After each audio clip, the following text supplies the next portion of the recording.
Hello बच्चों, कैसे हो? आशा करती हूँ कि आप लोग सब ठीक होंगे। हाँ जी, हमने बेटा करने शुरू कर रखे हैं। शब्द अलंकार हम कर चुके हैं। आज हम अर्थ अलंकार का पहला उपभेद करेंगे, जिसका शीर्षक है उपमा अलंकार। ठीक है, आज हम उपमा अलंकार करेंगे। तो आइए जानते हैं उपमा अलंकार।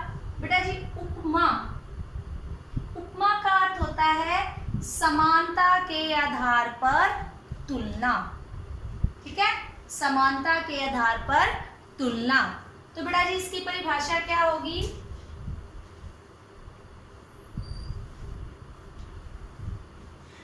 परिभाषा जहां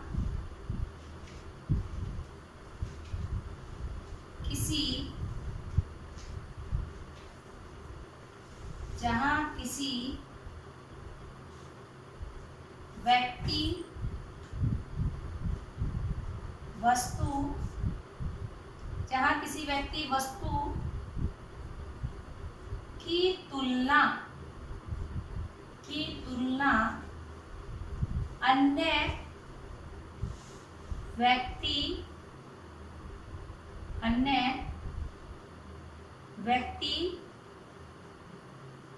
वस्तु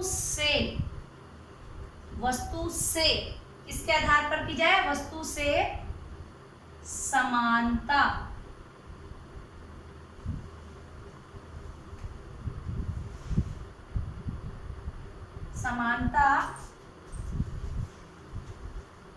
के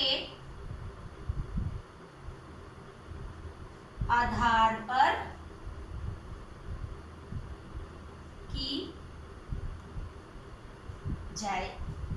बेटा जी, जहां किसी व्यक्ति वस्तु की तुलना एक वस्तु की तुलना दूसरे व्यक्ति या वस्तु से किसके आधार पर? समानता के आधार पर।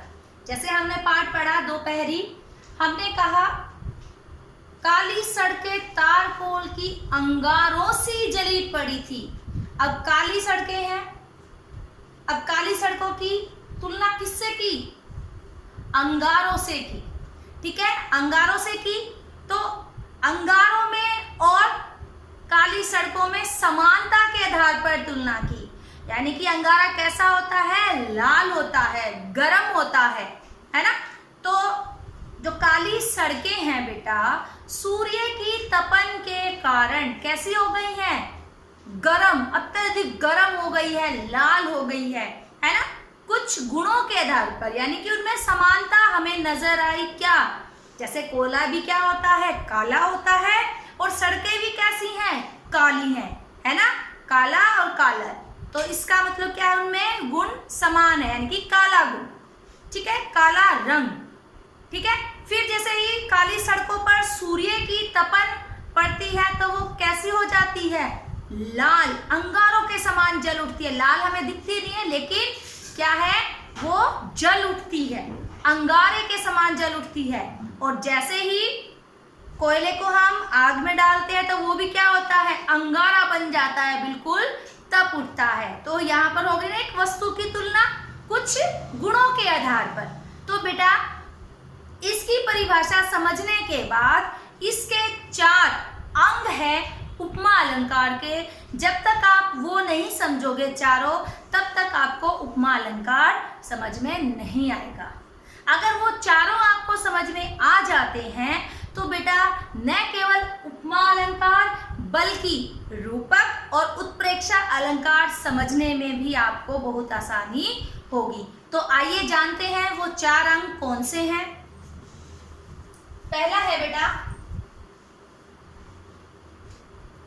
उपमा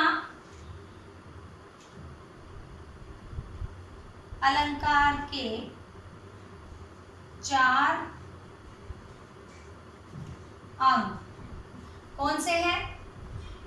पहला है इसमें उपमेय।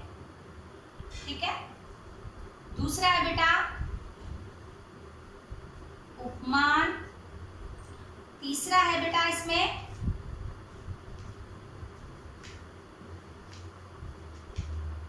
साधारण धर्म।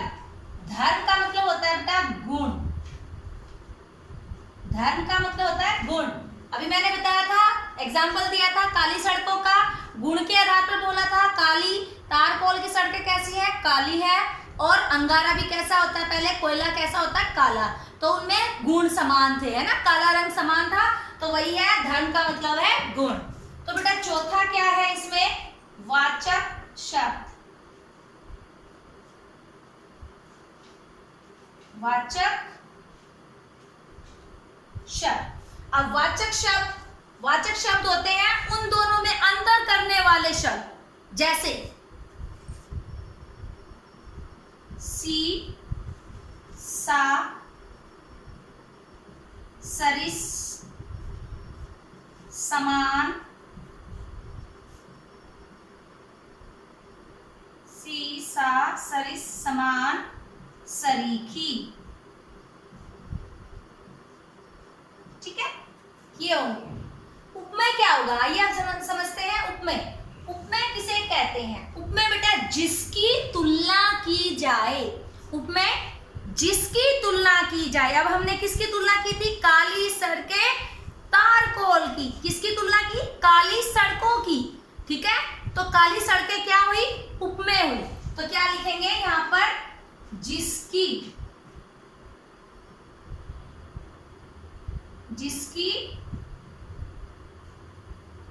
तुलना की जाए।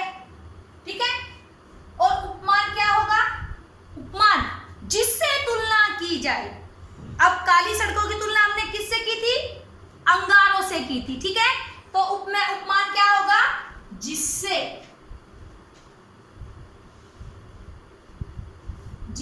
तुलना की जाए। क्लियर? यानी कि उपमेय हो गया जिसकी तुलना की जाए, और उपमान हो गया जिससे तुलना की जाए। एक आसान सा एग्जांपल मैं बताती हूं। जैसे हमने लिखा उदाहरण, इसका उदाहरण लिखा, चंद्र सा मुख। ठीक है, उदाहरण लिखा हमने क्या? चंद्र सा मुख। क्लियर? तो इसका स्पष्टीकरण कैसे करेंगे आप?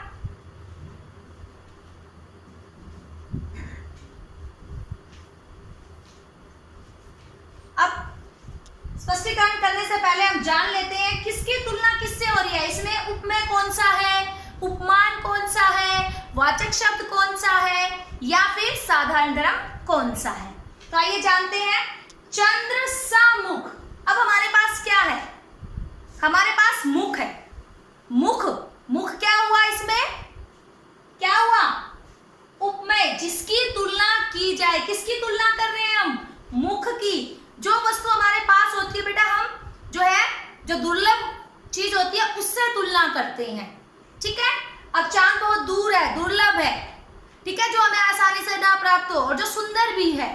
ठीक है, और जैसे ही हम कहीं जा रहे हैं, अचानक से कोई सुंदर सा चेहरा हमारे सामने आता है और हम कहते हैं वाह कितना सुंदर चेहरा है, कितनी सुंदर लेडी है, या कितना सुंदर बच्चा है, कितना स्वीट सा बच्चा है, कहते हैं। तो वही है इसमें। तो कह रहे हैं चंद्र सा मुख।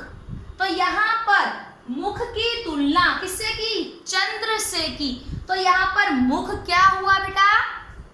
यहाँ पर मुख क्या हुआ? उपमेय। क्या हुआ? उपमेय। और चंद्र क्या हुआ?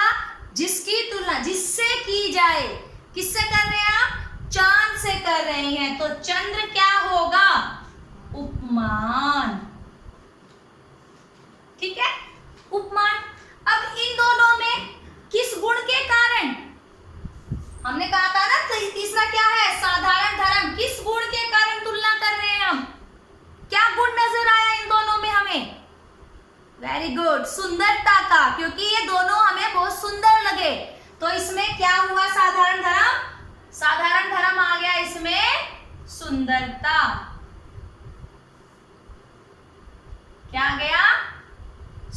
सुंदरता।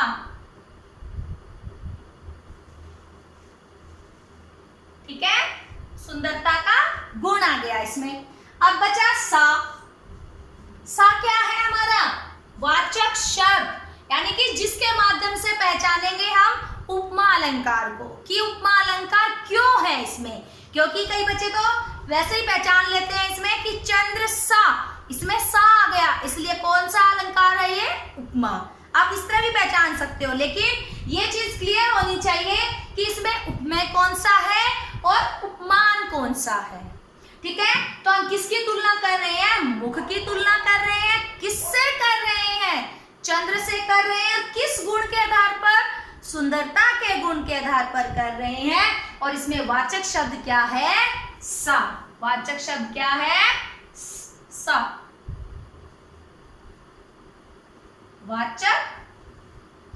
वाचक शब्द। ठीक है, तो इसका स्पष्टीकरण क्या कहेंगे यहाँ पर? यहाँ पर मुख की तुलना समानता के आधार पर, यहाँ पर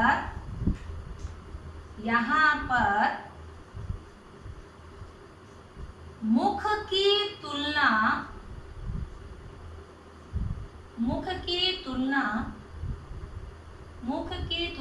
समानता के आधार पर, मुख की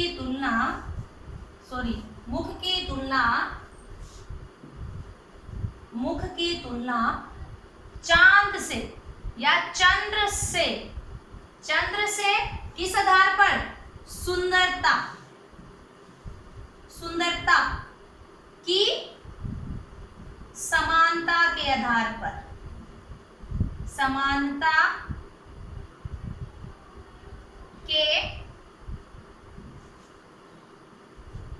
आधार पर की गई है। ठीक है, की गई है। अतः यहाँ पर कौन सा अलंकार है? उपमा अलंकार है।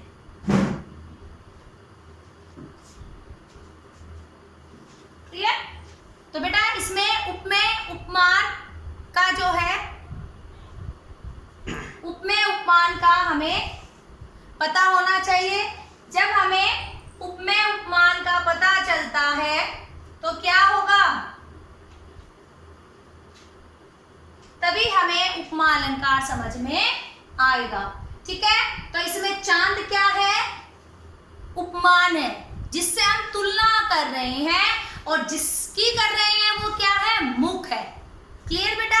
इससे अगला है हमारा, जैसे एक और उदाहरण ले लेते हैं हम। समय शिला सा जम जाएगा। उदाहरण, दूसरा उदाहरण, समय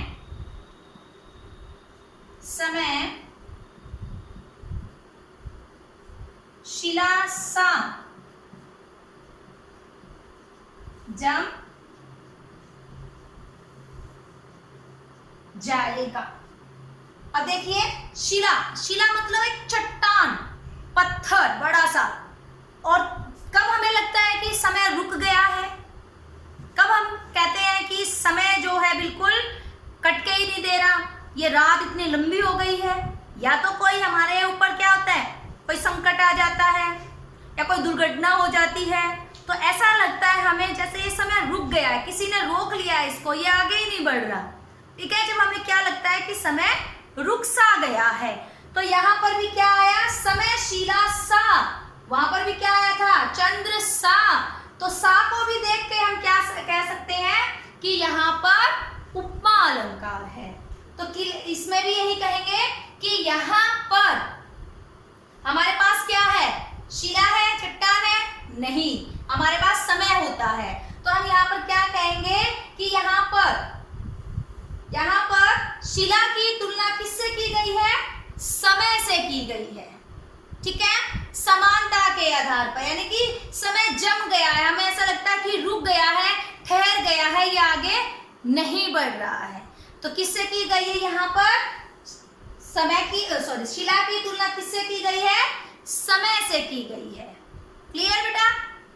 आशा करती हूँ कि आप इसको बार बार सुनेंगे, देखेंगे तो आपको ये क्लियर हो जाएगा। Okay, thanks.